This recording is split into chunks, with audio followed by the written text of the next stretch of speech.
In case you've been living under a rock, infamous Betty Broderick passed away on May 8th. So I thought it would be fun to kind of revisit a interview that her kids had with Oprah Winfrey back in, I believe, 1992.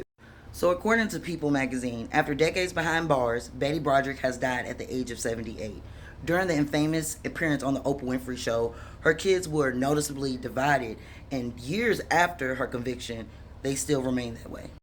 So, in case you didn't know, Betty was serving a life sentence with the possibility of parole when she died in the early hours of Friday, May 8th, per the California Department of Corrections. She was convicted of second degree murder and an enhancement for the use of a firearm after shooting and killing her ex husband, Dan Broderick, and his new wife, Linda, in their bed November 5th, 1989. Now, back in the day, this story went wild, okay? Because she gained notoriety, national notoriety, because of the incident, which came after an affair between Dan and his new wife, Linda, and a messy divorce that saw her and Dan, who was a lawyer, battle over the sale of their family home and, of course, the custody of their 4 children, Kim, Lee, Dan Jr., and Rhett. After the incident, Oprah Winfrey talked to 2 of the children back in 1992. She spoke with Kim and Dan Jr., who were divided about their mother's punishment.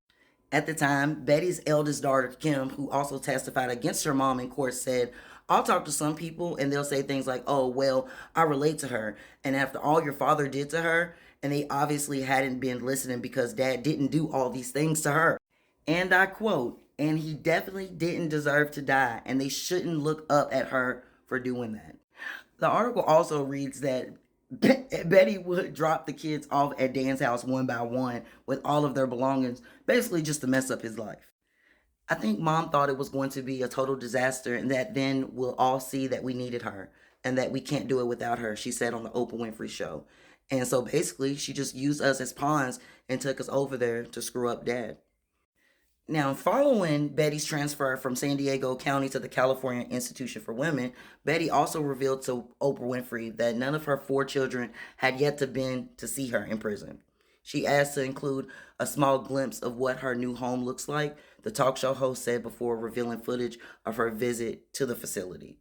It's too costly and it's too hard for them to get there. Okay. Now, Rhett has a whole different opinion, okay? He states keeping her in prison isn't really helping her.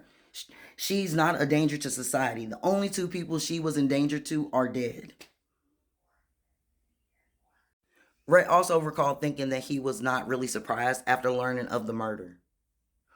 On multiple occasions, my brother and I went to my dad and said to him that we wanted to live with my mom and that not having her kids was driving her crazy and that she could do something extremely irrational if she didn't have us.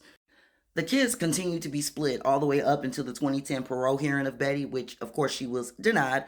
Her daughter Lee, whom Betty actually admitted to the crime, and after her daughter testified against her, said that her mother should be able to live her later life outside of prison wall. However, Dan Jr. meanwhile said releasing a lost person into society could be a dangerous, dangerous mistake, which I agree.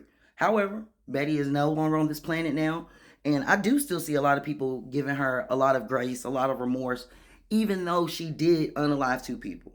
I do get that he had an affair on her. I do get that he drug her through the court system. I do get that he did a whole lot of shit to her. But I still don't think the punishment equals death. What do y'all think?